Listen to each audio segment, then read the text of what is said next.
A notorious mafia hitman from Springfield, Massachusetts has just been sentenced to 25 years on top of his life sentence. He is the man responsible for beating notorious gangster, crime boss, rat, and rapist Whitey Bulger to death in his prison cell.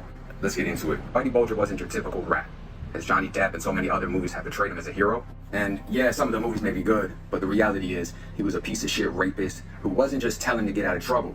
He was friends with an FBI agent named O'Connell, and he would tip off on all the rival organizations, even some of his friends, which allowed him to rape, pillage, kill, murder anyone he wanted to. Prior to all that, in 1956, Whitey would get arrested for a bank robbery. He'd get sentenced to 20 years in Alcatraz, where the CIA were doing all types of experiments with LSD. He rose his hand, did it, was all type of psychological. They locked him in dark rooms, which gave him early release. Once released, he felt it was time. He felt he made enough connections on the inside, and this is what he was going to do. Some say it was the LSD that turned him into a pedophile, killer, psychopath. In reality, a snake is a snake. They're only going to shed their skin and become a bigger snake. On the streets, he would meet an old friend, the FBI agent O'Connell, where he began loan sharking, extortion, drug trafficking, firearm trafficking, and of course, murder. A lot of people disagree with the claims of rape, as the movies and his lore made it seem like no way. But they forget to include this. On June 11th, 1951, he was arrested for a rape charge after police found him in a hotel on 1st Avenue South with a 15-year-old girl. The girl would later tell police that she went with them because she didn't want to get beat up. The same little girl would end up dead. Later on, another rat would say what happened. They killed her because they didn't want it to get out that he was a rapist, pedophile, piece of shit. While running the organization of the Winter Hill Gang and working with the FBI, it would all come to an end. In 1994, that agent would tip him off about a federal indictment, and Bulger would bounce. This is the true definition of time doesn't exist, only opportunity when it comes to prison. As in 2011, 17 years later, he was apprehended in Santa Monica, California, along with his longtime companion, Catherine Gregg, after being on the FBI's most wanted list, right next to Osama bin Laden. When they raided his apartment, 17 years later, they found $822,000 in cash, over 30 firearms, including handguns, rifles, and shotguns, fake IDs, books, and documents related to his criminal history with the FBI dealing. Finally, in 2013, nearly 20 years after the indictment and him being on America's Most Wanted, he would go on trial.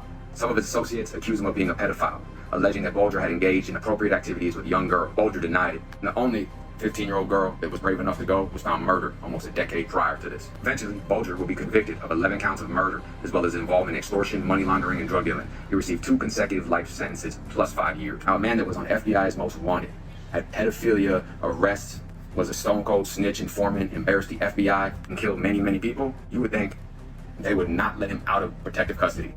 Fortius, aka Freddie Giez. Freddie, who was born April 4th, 1967 in Springfield, Massachusetts, would become a hitman and enforcer for the Genovese crime family. Though Giez was 100% Greek and could not become a made man in the Italian mafia due to their rules, he was deeply feared and involved in murder, racketeering, and extortion. One of the biggest murders he was a part of was Adolfo Big Al Bruno. Adolfo Bruno was a Genovese crime family, a capo, overseeing the operations in Springfield. Tensions arose within the organization, leading to a decision by the higher-ups to eliminate Bruno due to their concerns over the leadership and his potential cooperation with law enforcement. Would contact Freddie Giez to orchestrate the hit. November 23rd, Bruno was fatally shot in a parking lot in Springfield. Investigations revealed that Freddie Giez orchestrated the murder, enlisting the services of gunmen to carry out the hit. Another vicious murder that Giez was part of was the murder of Westerman, an associate to the mafia.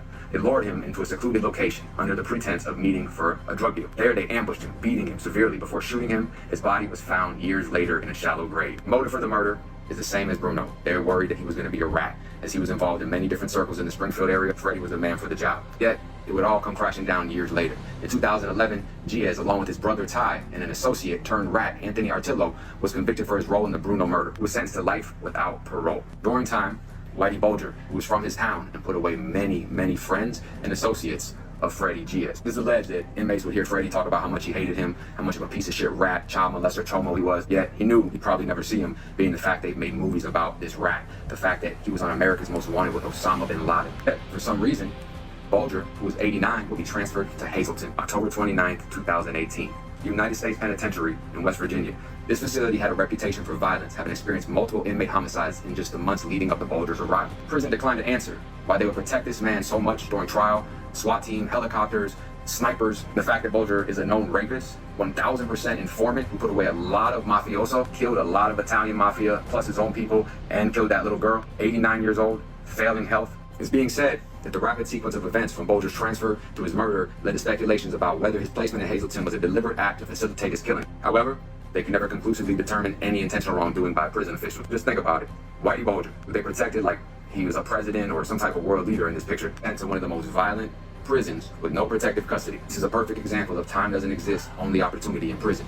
This man was gone for 20 years, had the feds in his pocket, killed, raped, murdered, did everything possible. But in the end, he would get sentenced to life in prison, where within 12 hours of being in that prison, Bulger would be brutally beaten to death. October 30th, 2018, less than 12 hours after Bulger's arrival, Diaz, along with inmate Paul de Calagrio, entered Bulger's cell. When he got there, the unit was on lockdown. They waited for the daytime when the doors would be open, and that's when they went into the cell. They utilized a lock in the sock. A lock in the sock is one of the more brutal and personal ways to kill somebody in prison. It's as simple and barbaric. You drop a lock inside of a sock from your locker, tie a knot on it, and swing it like a club. As soon as they entered the cell, 89-year-old Bulger would be hit with a lock in the sock repeatedly in his face, the side of his head. During this entire beating with a lock in the sock, they would grab an inmate knife, known as a shank or a shiv, whatever you want to call it, and nearly gouge his eyes out and almost severed his tongue to make a statement for the tongue, as he was a rat and told on a lot of people that got put away. And the eyes, it's said to be because he looked at a child who was a rapist and a pedophile, as you can see here. Well, it took the feds over 20 years to catch this man, and it took the prison only 12 hours to kill this man. Diaz will be put in solitary confinement for almost 4 years while fighting this case. He eventually gets sentenced to 25 years in prison for the killing of Whitey Bulger. Diaz was already doing a life sentence. 25 years was nothing to get his hands on a pedophile and rat who put away a lot of his friends and corrupted the system. Diaz will be sentenced to 80X, max custody, Colorado prison, where he's still there to this day. The other people involved with it, Sean McCannon, de Calagrio, all get sentenced as well. None of them told, yet they all took plea deals. De Calagrio, who was part of the assassination on Bulger, would also get 25 years, as he was already doing a life sentence. And the youngest of them all, McKinnon, faced charges related to providing false statements to federal agents as he lied about the situation as he was the lookout. He is now released. Now, at the end of the day, everything Whitey did, everything Diaz did, look how it all aligned for that one moment to happen. You can do anything you want in life as long as you accept the consequences. Time doesn't exist, only opportunity. As you can see, a guy that they guarded like the president got away with rape and murder and all types of vicious crimes, corrupted our institutions. Everything always comes back to you in life, no matter how long it takes. Stay out, stay free. Us. Freddie.